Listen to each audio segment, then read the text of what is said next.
வாழ்க்கையில் பெரும் சுமைகளை சுமந்து செல்கின்ற பொழுது நாம் யாரிடத்திலே இந்த இளைப்பாறுதலை தேடுகின்றோம், யாரிடத்திலே நாம் இந்த இளைப்பாறுதலை தேடிக்கொண்டிருக்கின்றோம் என்பதை சிந்தித்து ஆண்டவர் இயேசுவிடம் திரும்பி வர ஆண்டவர் நமக்கு அழைப்பு விடுக்கின்றார். 29வது வசனத்திலே நாம் வாசிக்கின்றோம், நான் கனிவும் மனத்தாழ்மையும் உடையவன், ஆகவே இந்நுகத்தை உங்கள் மேல் ஏற்றுக்கொண்டு என்னிடம் கற்றுக்கொள்ளுங்கள். பழைய ஏற்பாட்டிலே நுகம் என்பது பழைய ஏற்பாட்டில் இருந்த சட்டத்திட்டங்களை குறிக்கலாம். ஆனால் ஆண்டவர் இயேசுவினுடைய வருகைக்கு பிறகு அவர்களுடைய ஆன்மீகத்திற்கு ஒரு புதிய தெளிவினை கொடுக்கின்றார். இந்த நுகத்தை பற்றி பேசுகின்ற பொழுது கலாத்தியருக்கு எழுதிய திருமுகம் 5:1 புனித பவுலடியார் பின்வருமாறு நமக்கு அறிவுறுத்துவார்.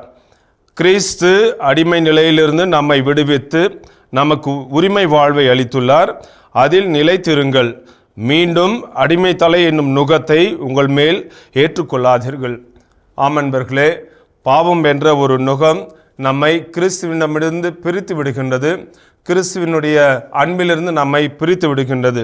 ஆனால் இறைவனுடைய நுகம், அதாவது இயேசுவினுடைய அன்பையும் அவருடைய ஆறுதலையும் அவருடைய போதனைகளையும் ஏற்றுக்கொள்கின்ற பொழுது நாம் நம்முடைய கிறிஸ்துவ சீடத்துவ வாழ்க்கையை நேரிய வழியில் வாழ நமக்கு உதவியாக இருக்கும்.